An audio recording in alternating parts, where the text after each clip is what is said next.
Hi guys, ahí viene otra vez esta llorona. I'm always crying, I guess.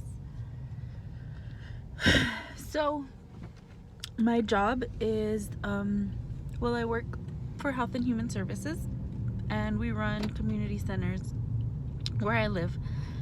But also part of my job is giving mental health first aid classes, which is basically kind of like CPR for mental health. So if somebody's developing symptoms or giving you signs or is going through a crisis, a mental health crisis, we teach people how to react, how to help, how to refer people, where to refer people, but mostly how to recognize those symptoms. For example, if they have depression, it's not always just crying and not getting out of bed. Sometimes it's anger, sometimes it's irritability, sometimes a lot of the times it's real actual physical pain.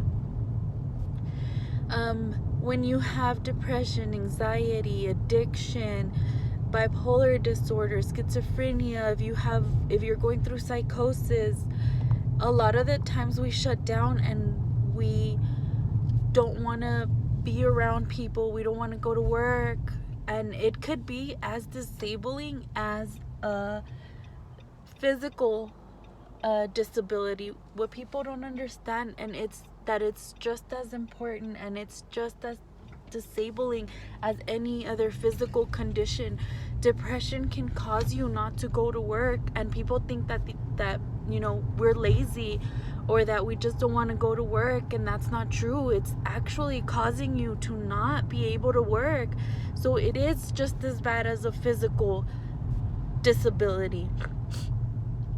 And the reason I got into this, and most of you know this already, is because my brother completed suicide.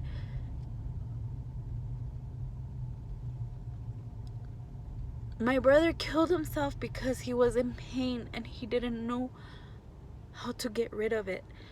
What we have to understand about suicide is that people do not want to die.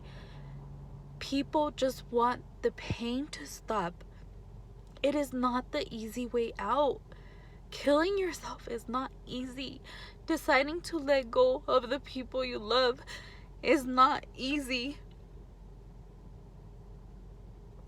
All they want is for the pain to stop, and they think that the only way to stop the pain is to take their own life.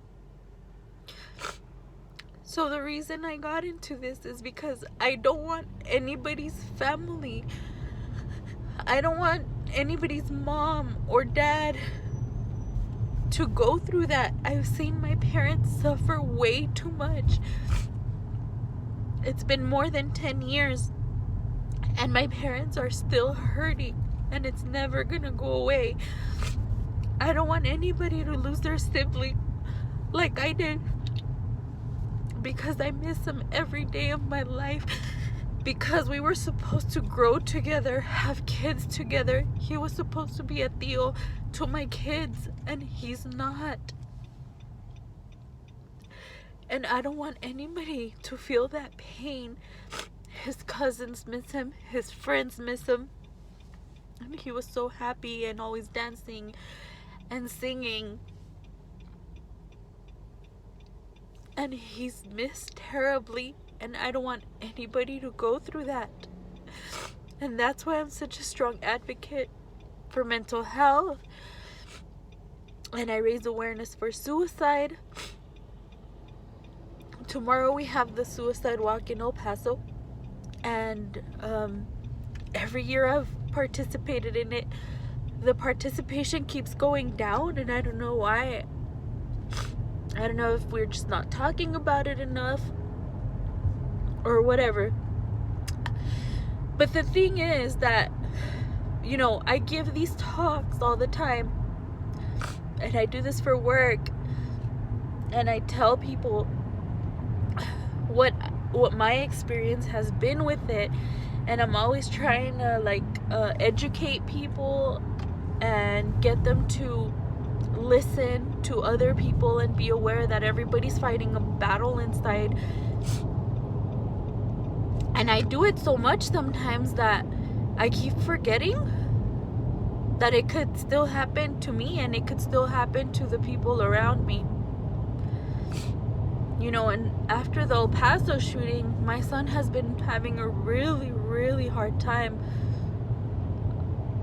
going to school. He keeps going to the nurse. He keeps getting scared. He keeps crying. He keeps saying that he's sick when we know he's not physically sick. But I know it's something else. So I'm finally, you know, we're starting therapy. He's already been evaluated. He started therapy. But the thing that hurts the most is that, you know, I'm trying for this not to happen anywhere else, to anybody else. And it's happening in my own house again. And it scares the shit out of me. It scares me to the core that it might happen again. So I'm gonna keep pushing for it. I'm gonna keep talking about it.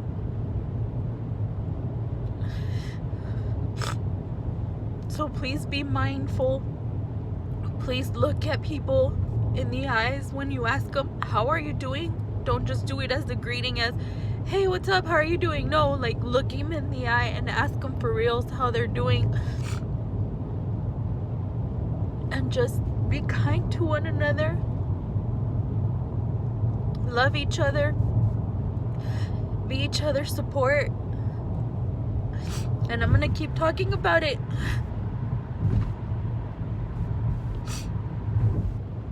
And I'm gonna keep trying to be a better person myself. Keep trying to be kinder, gentle, and really pay attention to those around me, whether I know them or not. So I just, you know, sorry this is a sucky video, but it's just a message to love each other and be kind to each other, and always be aware of those around you. And that's it. That's my message for today. Just love each other and be compassionate and empathetic. And if you ever need somebody to talk to, my direct messages are always open, and I'll try my hardest to be there for you. Thank you for listening. Bye-bye. Have a good Friday.